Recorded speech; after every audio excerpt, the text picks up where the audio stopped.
우리가 이 세상을 살면서 우리가 통과하고 있는 세상의 역사, 히스토리를 어떻게 이해하고 있습니까? 이건 우리에게 굉장히 중요한 세계관의 이슈인데요. 어떤 사람은 역사란 별로 그렇게 의미가 없다라고 얘기합니다. 그냥 무슨 마치 발에 잉크를 묻힌 새들이 이쪽저쪽 왔다 갔다 하면은 빈 종이에 이 새 발자국이 많이 있잖아요. 그것처럼 이런 일 저런 일 막 일어난다. 그렇게 아무런 방향성도 없고 그냥 일이 일어난다 이렇게 얘기합니다. 그러나 우리 그리스도인들은 우리가 살아가는 세상에 아주 명확한 방향이 있다라고 하는 것을 고백합니다. 우리가 그렇게 단순히 생각하는 것이 아니고 하나님 말씀인 성경이 우리에게 그렇게 말씀하기 때문에 우리가 그것을 믿고 또 소망하는 겁니다. 우리가 지난 연말 12월에 이 애드벤트 시즌서부터 우리가 같이 살펴본 것은 예수 그리스도께서, 하나님의 아들인 예수 그리스도께서 이 땅에 오신다고 하는 것이 이미 오래전부터 예고되어 있었습니다. 그냥 어느 날 갑자기 하나님이 생각하셔서 한 것이 아니라 이미 오래전부터 예고되어 있습니다. 그 말씀대로 이 땅에 우리가 성탄절을 기념하면서 사람으로 이 땅에 예수님이 오셨습니다. 그리고 그 예수님이, 하나님 되신 예수님이 하나님이 만드신 사람에게 고난을 받으시고 십자가에 못 박혀 죽으신다는 것을 미리 말씀하셨습니다. 이 고난받는 종, 이 suffering servant라고 하는 그런 것을 이미 이사야서 같은데, 그러니까 예수님 오시기 전에 거의 700여 년 전에 이미 말씀하시고 이 고난받는 종, suffering servant에 관해서 말씀하셔서 예수님이 이 땅에, 우리가 다음 주부터 고난주간을 살펴보고 성금 예배를 드리고 그렇게 하는데, 그런 고난받는 모습이 이미 우리에게 알려져 있습니다. 그리고 예수님은 3일 만에 그 고난 속에 십자가에 달리시고 죽으셨다가 3일 만에 살아나셨습니다. 그리고 하나님의 하늘나라로 다시 가셨잖아요. 근데 그것으로 끝이 아니라 이제 그 마태복음 24장 14절에는 하늘나라의 복음이, 하나님이 통치하신다고 하는 하늘나라 복음이 온 세상에 전파되고 모든 민족에 다 증언된 다음에 그때 세상의 끝이 온다고 하는 것을 말씀하셨습니다. 그러니까 하나님이 계획된 종말, 마지막 planned end time, 모든 것이 계획한 종말의 때가 있다라고 말씀합니다. 그러니까 이것저것 그냥 되는 것이 아니라 하나님이 계획하셔서 이 땅에 예수님을 보내시고 이 땅에 태어나게 하시고 사람이 되게 하셔서 태어난 다음에 고난받고 채찍 맞으시고 돌아가셨다가 3일 만에 부활하시고 하늘에 승천한 이후에 복음이 온 세계에 증거되고, 나중에 그 복음이 증거된 이후에 이 세상의 종말이라고 하죠. 그 에스카톤이라고 하는데, 그래서 종말로는 에스카톨로지라고 하는데, 맨 마지막에 이 종말이 있다고 하는 것, 그냥 끊임없이 계속하는 것이 아니고요, 이 세상 우리 사는 곳에 end time, 종말이 있다고 하는 것을 말씀하셨습니다. 그런 속에 우리가 오늘 이 데살로니가 후서를 접하는 거예요. 확실하게 하나님 계획하신 종말이 있습니다. 여러분, 데살로니가 전서 5장에 종말이 있기 때문에 우리 이 땅에 어떻게 살아야 할 것을 명확하게 알려주셨잖아요. 그냥 대강 되는 대로 사는 것이 아니라 종말이 있기 때문에 명확하게 살아야 된다고 하는 것을 말씀하셨잖아요. 우리도 회사에서 일하는 시간이 끝이라든지 혹은 시험 볼 시간이 앞으로 30분밖에 남지 않았다고 하면 내가 다 계획을 세웁니다. 그냥 마냥 가지 않습니다. 내가 비행기를 탈 시간이 앞으로 하루밖에 남지 않았다고 하면 내가 어떻게 해야 될 것을 다 생각합니다. 내가 아프리카 적도에 다음 주 월요일 날 출장을 가야 된다고 생각하면 오늘 내일 주일은 당연히 거기에 마친 짐을 싸야 됩니다. 또 비행기를 타려면 PCR 검사도 해야 되고요. 또 필요한 적도에 찌는 듯한 그 날씨에 대비하는 모든 것을 준비해야 합니다. 그런데 우리 그리스도인들은 성경에 종말이 온다고 하는 사실을, 우리 인생에 종말이 있고 그 다음에 영원한 나라에 산다고 하는 것을 말씀으로 믿는다고 하고 사실은 이 땅에 별로 준비 안 하고 살아갑니다. 예수님 믿고 내가 죄사함 받는 것은 다 믿어요. 예수님 믿고 내 죄가 용서함 받는 건 내게 유익한 것 같으니까 다 믿습니다. 그리고 하나님이 우리를 하나님의 자녀라고 하는 거 다 믿습니다. 그런데 이 땅에 인생의 종말이 있고 그 다음에 거기에 따라 준비하고, 이 데살로니가전서 5장이 그 얘기잖아요. 우리로 하여금 준비하며 살으라고 말씀하는데 그 준비하며 살라고 하는 것에는 그렇게 신경 쓰지 않습니다. 인생이 70, 80 넘어가도 내 인생이 마냥 갈 것 같은 착각 속에 살아가는 그리스도인들이 꽤 많이 있습니다. 머릿속으로는 인생이 어느 시간에 종말 있다고 생각해요. 그리고 내 인생이 점점 짧아졌다고 머릿속으로는 생각해요. 그런데 사는 모습은 거기에 맞지 않아요.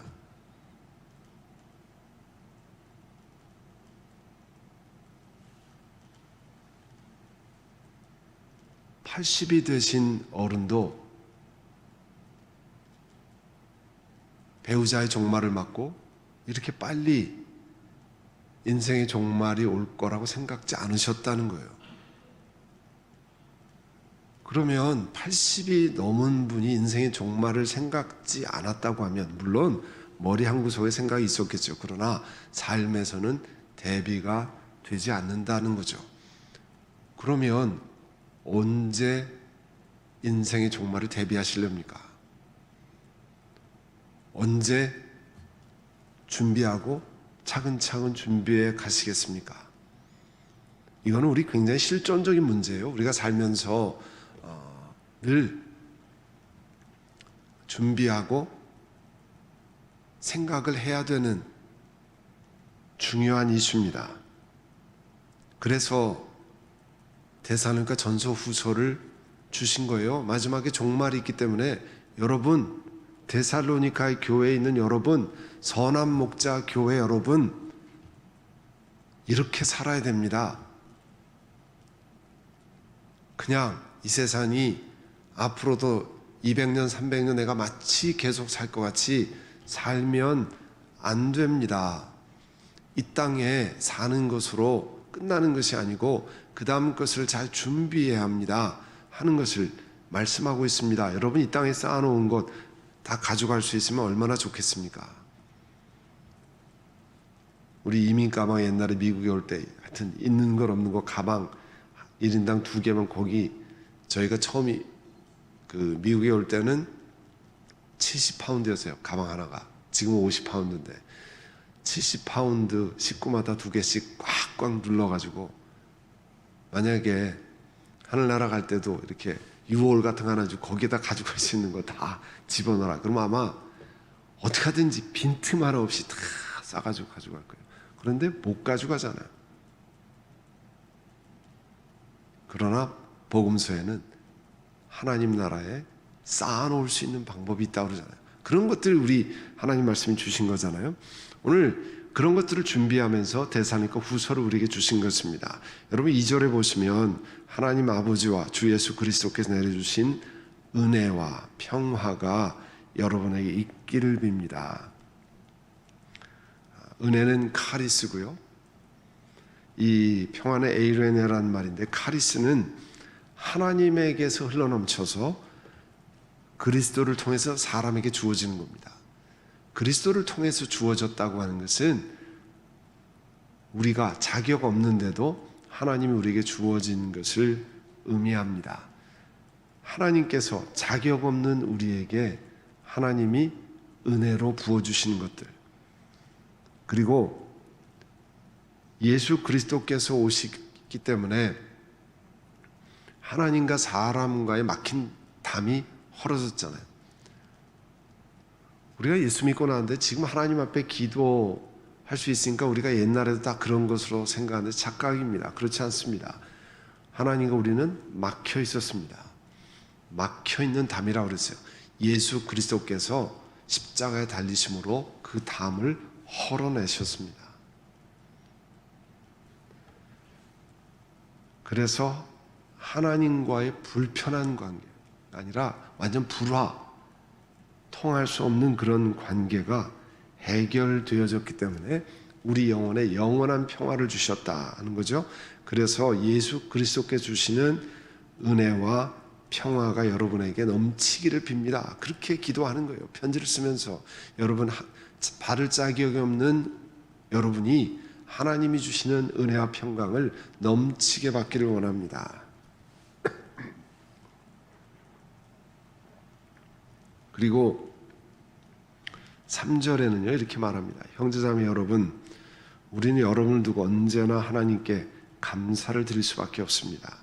그렇게 하는 것이 당연한 일이니 그것은 여러분의 믿음이 크게 자라고 여러분 모두가 각자 서로에게 베푸는 사랑이 더욱 풍성해 갖고 있기 때문입니다. 이 3절 4절에는요 하나님께서 이 사도 바울을 통해서 그리스도 안에서 사람을 잘 세우는 방법에 관해서 말씀하고 있습니다. 우리가 직접 많이 경험하는 건데요.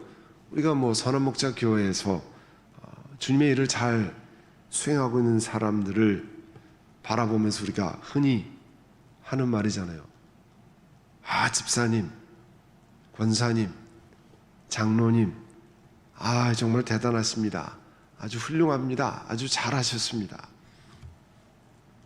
그렇게 우리 많이 얘기하죠. 그런데 어떤 분들은 이렇게 말하면 그 사람을 교만하게 만들고 그 사람을 거북하게 만드는 일이니까 그런 표현이 부적절하다 이렇게 말하는 분들도 있습니다. 왜냐하면 잘못하면 아첨이 되고 또 이들을 우쭐하게 부추겨서 하나님의 영광을 빼앗는 것이라 생각한다는 거죠. 그러면 이렇게 생각하는 사람들이 당사자를 우쭐하게 만들거나 혹은 그 사람을 교만하게 만들고 그러기 때문에 그냥 아무 말 하지 않고 개인적으로 하나님 앞에 감사를 드리는지 안 드리는지 알지 못하지만 그냥 침묵을 지켜서 그렇게 수고하는데도 아무 말 없다고 하면 또 상대방 입장에서는 낙심이 되기도 합니다. 아무런 이 격려와 인커리지먼트가 없으니까 낙심이 되는 것도 사실입니다. 그렇게 낙심하는 분들이 있어요. 내가 이렇게 애쓰는데 아무도 격려 한마디 없네? 그렇다고 하면 한 사람을 교만해지지도 않고 또 낙심시키지도 않고 주님 중심으로 살아가는 사람으로 인정해 줄 수 있는 방법이 있겠습니까? 하는 질문이 생기죠. 우리가 주례를 하지만 우리 모두가 사실은 근본은 하나님께서 우리에게 주신 힘으로 하는 거잖아요. 하나님이 우리에게 주신 달란트로 하는 거고 하나님이 우리에게 하는 것을 계속 하나님 것으로 우리가 사실 하는 거잖아요.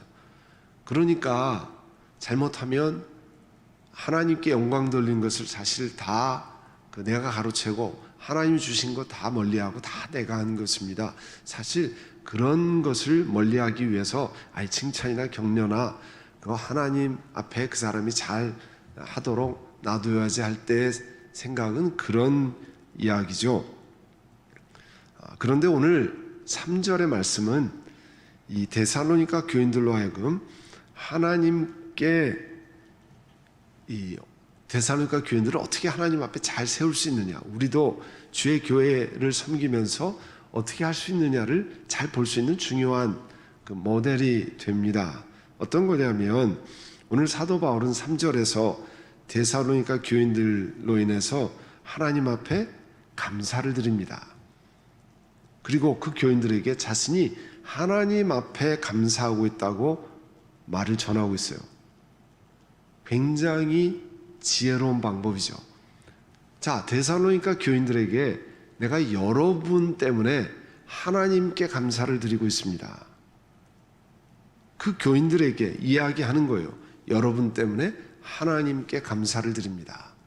그러니까 근원이 하나님으로부터 나오는 걸 인정하고 또 그 사람들에게는 이 사도 바울이 그분들의 수고와 그것을 인정하고 있다고 하는 격려가 되는 거죠. 그런데 그 근원이, 그들이 수고하고 애쓰는 근원이 하나님께로부터 말미암는 거라고 하는 그런 고백을 하고 있어요. 이게 굉장히 참 중요한 그 지혜로운 성경적인 가르침입니다.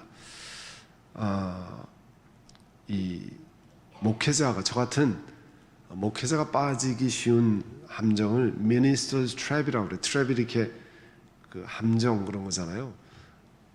쥐덫 할 때 트랩 그러잖아요. 목회자가 빠지기 쉬운 덫, minister trap. 당연히 목사들이 제일 많이 보이는 게 설교할 때예요. 그러나 설교 30분을 위해서 사실 훨씬 더 많은 다른 일들이 있습니다. 그런데 대중에게, 교인들 전체에게 제일 많이 보여진 건 여전히 설교하는 시간이에요. 그래서 설교 후에 우리 교인들이 설교에 관해서 은혜 받았습니다. 또 설교 참 너무 좋았습니다.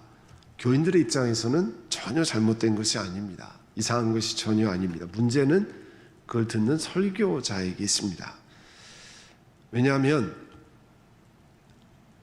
그 이야기를 듣는 설교자에게 있어서는 설교를 더 잘해야 된다는 부담감이 팍팍 오는 거죠.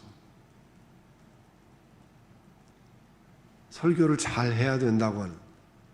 근데 여러분, 우리가 그런 얘기 했잖아요. 장마다 꼴뚜기라고 이런 그런 얘기가 있는데, 늘 저도 설교를 늘 하지만 제 자신을 보아도 설교를 늘 제가 판단이 잘한다는 굉장히 어려운 일입니다. 설교를 더 잘해야 된다는 스트레스로 인해서 사실 영적으로 메마르게 되는 함정에 빠지기도 합니다. 사실은 목회자는 설교 준비하고 설교를 전달하고 교인들이 주는 피드백을 받은 이후에 어떻게 해야 됩니까? 사실은 그 위에 이 time alone with God, 하나님과 홀로 서는 시간이 필요한 거죠. 내가 정말 하나님을 기쁘시게 하는 목회를 하고 있는가? 내가 선한 목자교회에서 하나님을 영원롭게 하는 목회를 하고 있는가? 하나님을 기쁘시게 하는 목회를 하고 있는가? 내가 아니면 사람들의 입맛 혹은 사람들의 기호에 영합하려고 하는가? 하나님께 물어야 되죠. 그러면 그걸 여러분 평신도 입장에서 바꿔서 생각해 보면 여러분들도 하나님 앞에 봉사하고 섬기는데 이것이 과연 하나님을 기쁘시게 하고 있는가? 아니면 다른 사람의 칭찬을 더 많이 기대하고 하는가? 아니면 내 만족을 위한 것인가?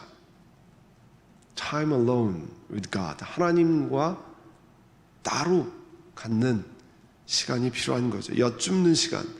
우리가 주를 섬기고 봉사할 때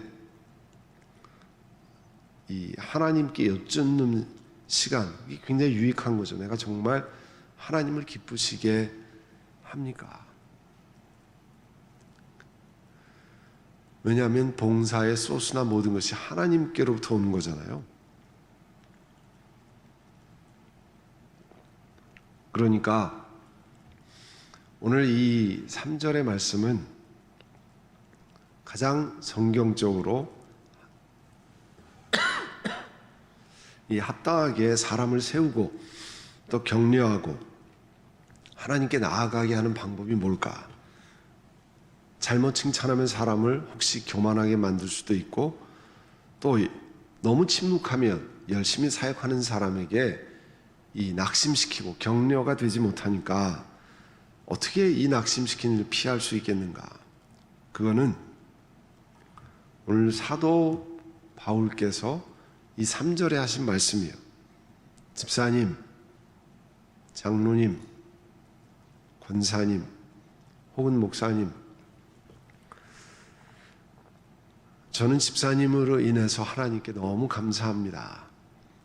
저는 하나님이 집사님에게 주신 은사로 인해서, 집사님의 삶에 나타난 하나님의 은혜로 인해서, 집사님을 통해 나타난 예수 그리스도의 사랑과 온유함과 오래 참음과 헌신으로 인해서 하나님께 감사합니다. 그렇게 고백하는 것은 그 집사님을 격려하는 것이기도 하고, 그 집사님에게 주신 모든 것이 근원이 누구에게 온 거예요? 하나님께로부터 오시는 것임을 고백하게 만드는 거예요. 저도 이 말씀을 준비하면서 잘 안 되죠. 잘 안 돼요. 그러나 오늘 사도 바울을 통해서 하나님께서 이런 성경적인 방법으로 사람을 세우고 사람을 인커리지하고, 그리고 그 사람으로 하여금 이 모든 것이 하나님께로부터 왔다고 하는 것을 깨닫게 하는, 하나님의 방법을 깨닫게 하는 거라는 거죠.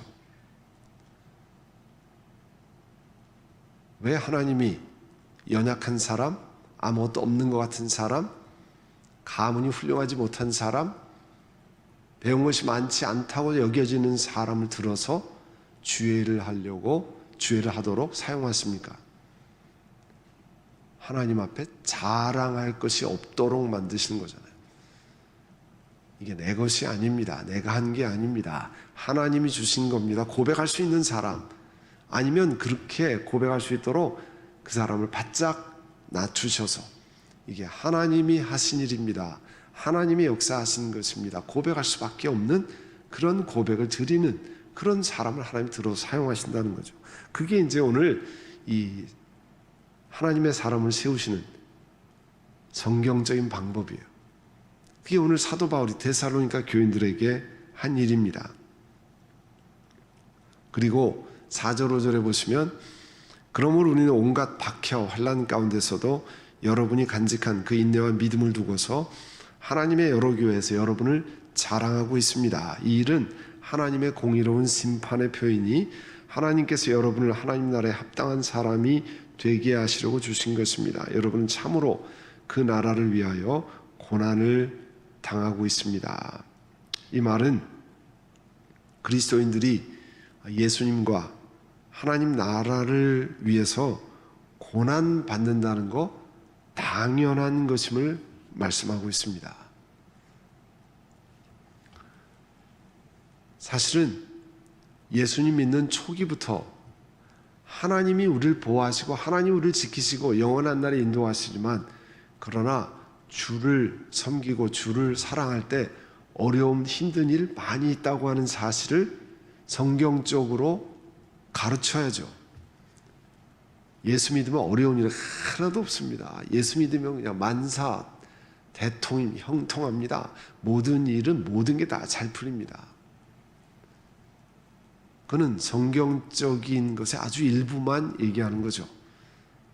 내가 예수 그리스도를 구주로 섬기고 영접하고 이 땅을 살아갈 때, 내가 그리스도를 중심으로 살아가려면 이 땅에 여러 가지 고난과 아픔과 어려움과 고통이 있습니다라고 하는 것을 성경적으로 권면해야죠. 그걸 알고 그리스도를 따라가야 그게 이상한 것이 아니라는 거죠. 예수 믿고 집안 식구들한테 핍박받고, 예수 믿고 회사에서 어려움 당하고, 예수 믿고 친구들한테 놀림 당하고, 예수 믿고 친척들이 너 저게 뭐 하는 짓이냐 이렇게 놀림 받는 게 당연히 따라온다고 하는 사실, 가까운 사람에게서부터 예수님을 잘 믿으려고 할 때 적당히 믿어라, 무슨 광신자냐, 아니면 뭐 우리 집에 뭐 이런 사람이 없어요, 너는 웬일이냐, 뭐부터 시작해서 여러 가지 이야기를 듣습니다.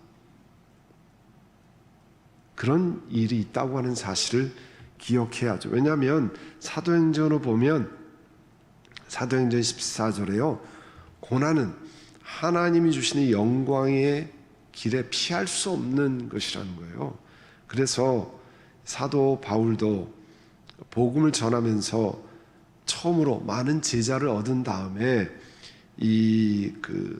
지금의 터키 중앙에 있는 그쪽 지역에서 제자들에게 마음을 굳세게 하고 믿음을 지키라고 권한 다음에 뭐라고 얘기했냐면, 우리가 하나님 나라에 들어가려면 반드시 많은 환난을 겪어야 합니다 그랬어요.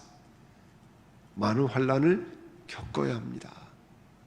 그런 거 다 피하고 다 편안하게 가는 것, 예수 믿는 거에 그런 거는 나와 있지 않습니다. 예수 믿고 제대로 믿으려고 하면 고난이 있습니다. 아픔이 있습니다. 예수 믿는 것은 우리에게 만사 형통의 길을 열어주는 것이 아닙니다. 그렇다면 예수님이 십자가에 달리시고 고난받으실 이유가 하나도 없었겠죠. 사도 바울이 그 고난을 통과할 이유가 하나도 없었겠죠. 우리 한반도에 와서, 그 어려운 나라에 와서 고난받고 풍토병으로 자녀를 잃고 배우자를 잃고 그런 일 할 이유가 하나도 없는 거죠. 또 로마서 8장 17절에 자녀이면 상속자이기도 합니다. 우리가 그리스도와 함께 영광을 받으려고 그와 함께 고난을 받으면, 우리가 영광은 사실 하나님 나라에 가서 받는 거잖아요. 우리가 이 땅에서 뭐 잘 풀리는 게 영광을 받는 건 아니죠. 진짜 영광은 하나님 나라에 가면서 받는 건데, 그리스도와 함께 영광을 받으려면 그와 함께 고난도 받겠다라고 말씀합니다. 하나님이 우리를 향한 계획은, 우리는 뭐라고 생각하냐면, 하나님이 나를 향한 계획, 내가 예수님 잘 믿으면 이 세상에서 성공하고 부유해지고 편안해지고 세상 온갖 낙을 다 누리는 거, 하나님이 나를 향한 우선순위가 그거라고 생각해요. 예수 믿고 성경 어디에도 그렇게 나와 있는 적이 없습니다. 그러니까 성경을 우리가, 어른들이 얘기하는 것처럼 덮어놓고 믿으면 안 되잖아요. 펴놓고 믿어야죠. 네? 덮어놓고 성경에 무슨 내용이 있는지도 모르고 믿으면 안 되고, 펴놓고 성경을 알고 깨닫고 믿어야 되는 것 아니에요? 하나님이 우리를 향한 우선순위는 세상적인 성공이나 부유해지거나 편안한, 또 세상적인 luxurious life가 아닙니다. 로마서 8장 29절에 하나님께서 미리 아신 사람들을 택하 자기 아들의 형상과 같은 모습이, 예수님 닮아가도록 만드는 것이 하나님 우리를 향한 first priority, 우선순위예요. 예수님 닮아가도록 만드는 것. 예수님 닮아가는 것은 우리가 아는 것처럼 희생하고 섬기고 순종하고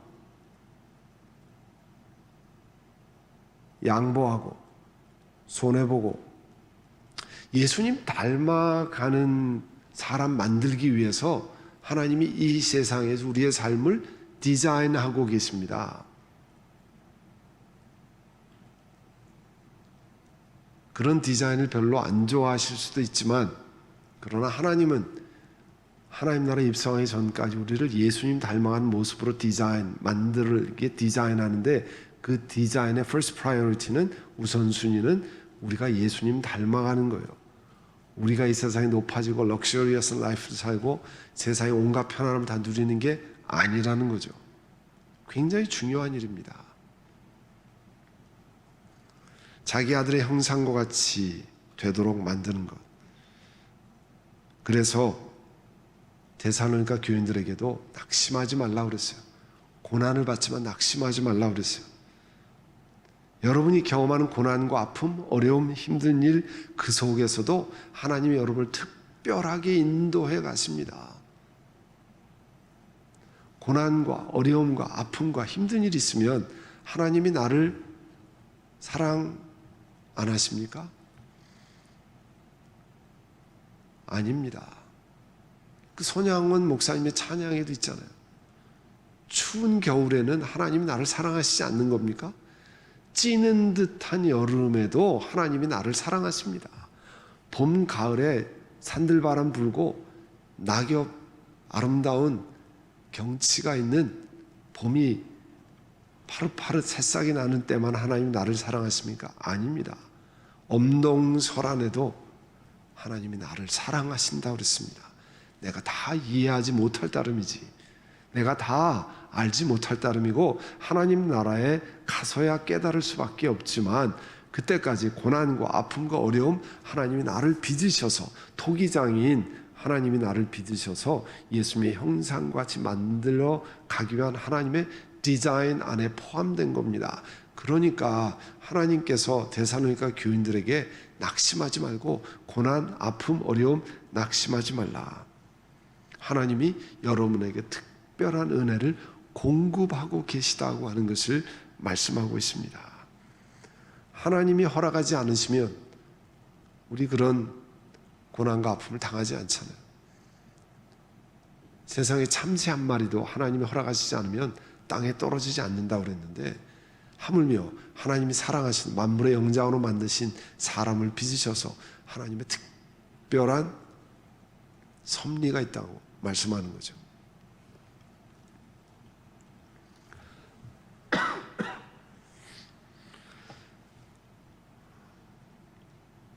네, 오늘 이와 같은 말씀을 기억하고 우리가 기도하려고 합니다. 여러분, 오늘 묵상으로 기도하실 때 우리가 고난주간을 앞두고 고난주간 특세와 성금요 예배를 앞두고 우리가 하나님 앞에 돌아봅니다. 하나님, 우리가 받은 것, 모든 것 하나님께로부터 받은 것입니다. 그리고 하나님이 주신 여러 가지 아픔, 어려움, 힘든 일, 고통의 기간 하나님 나를 빚으셔서 예수님 닮게 만들기 위해서 나는 싫지만 그러나 통과하게 하신 하나님의 특별한 은혜를 부어주신 줄 압니다. 그 은혜에 감사하고 또 그 사랑을 기억하고 이제 고난주간을 맞고 주님 앞에 나아가려고 합니다. 우리 묵상으로 오늘 들은 말씀을 기억하고 우리 하나님 앞에 기도드립니다. 사랑하는 주님, 은혜를 감사합니다.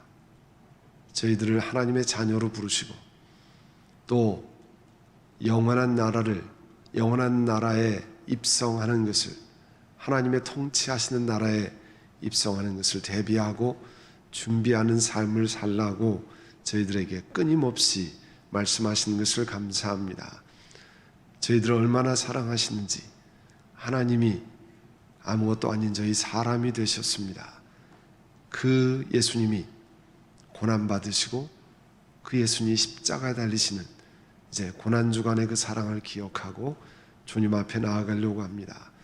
우리가 하나님의 영광의 날에 입성하기 위해서 우리에게 고난도 함께 겪어야 할지니라 말씀하시는 그 깊은 뜻을 기억하고 우리를 빚어서 예수 그리스도 닮아가게 하시는 하나님의 뜻을 기억하게 하옵소서. 예수님의 이름으로 기도드립니다. 아멘.